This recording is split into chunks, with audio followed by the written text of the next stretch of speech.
Assalamualaikum warahmatullahi wabarakatuh. Perkenalkan, nama saya Samara Anjani Ova dengan NIM B1A121022 dari Program Studi Ilmu Hukum Fakultas Hukum Universitas Jambi. Nah, di sini saya akan membuat video guna memenuhi tugas untuk ujian tengah semester mata kuliah Hukum Perdata yang diampu oleh Bapak Ageng Triganda Sayuti, SH MKN. Nah, baiklah, kita akan menjawab soal yang pertama. Soalnya adalah, apa yang dimaksud dengan hubungan darah dan hubungan keluarga? Mari kita jawab. Hubungan darah adalah pertalian atau ikatan yang tercipta karena adanya kesamaan garis keturunan atau garis leluhur.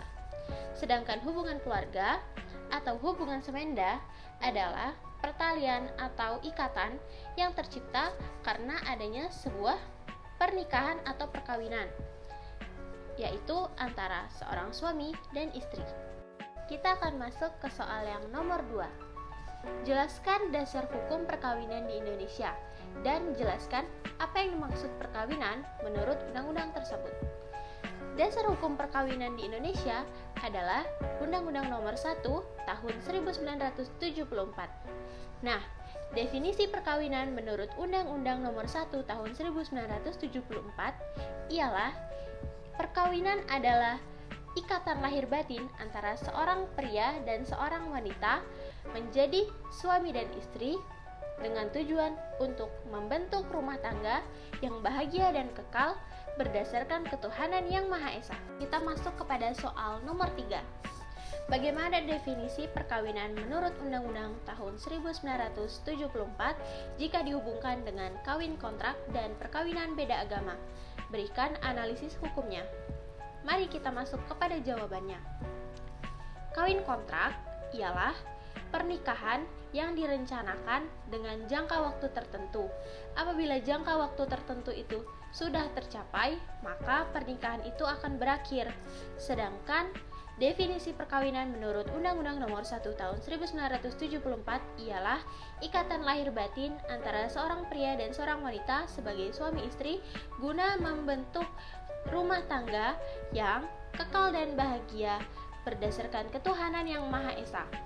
Tentu saja di sini tidak ada kata kekal karena ketika jangka waktunya sudah ditentukan, pernikahan itu akan berakhir. Jadi kawin kontrak tidak bisa dilakukan di Indonesia karena bertentangan dengan dasar hukum perkawinan atau undang-undang yang mengatur perkawinan di Indonesia. Yang kedua, perkawinan beda agama. Perkawinan beda agama ialah pertalian atau ikatan antara seorang pria dan seorang wanita menjadi suami istri, tetapi dilakukan dengan dua agama yang berbeda. Sedangkan definisi perkawinan menurut Undang-Undang Nomor 1 Tahun 1974 ialah membentuk rumah tangga yang kekal, bahagia, dan berdasarkan ketuhanan yang Maha Esa. Kita garis bawahi pada ketuhanan yang Maha Esa.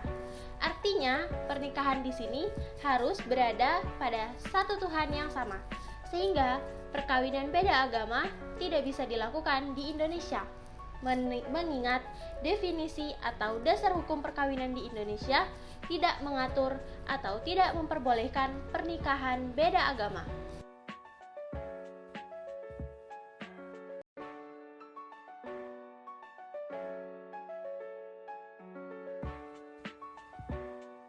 Nomor 4. Apa yang dimaksud asas monogami menurut Undang-Undang Nomor 1 Tahun 1974 dan bagaimana aturan poligami di dalam undang-undang tersebut? Asas monogami ialah asas di mana seorang laki-laki hanya boleh memiliki satu orang istri dan seorang wanita pun hanya boleh memiliki satu orang suami. Sedangkan aturan poligami di dalam undang-undang tersebut tercantum di dalam pasal 3 ayat 2 di mana pengadilan dapat memberi izin seorang suami untuk memiliki istri lebih dari seorang apabila hal itu dikehendaki oleh pihak-pihak yang bersangkutan. Artinya, monogami bisa dilakukan di Indonesia karena memiliki dasar hukum, yaitu pada Undang-Undang Nomor 1 Tahun 1974 pada pasal 3 ayat 2. Tetapi hal itu sedikit dipersulit mengingat terdapat asas monogami juga di dalam Undang-Undang Nomor 1 Tahun 1974. Nah, sampai di situ saja tugas saya kali ini. Saya ucapkan terima kasih kepada teman-teman yang sudah menonton. Assalamualaikum warahmatullahi wabarakatuh.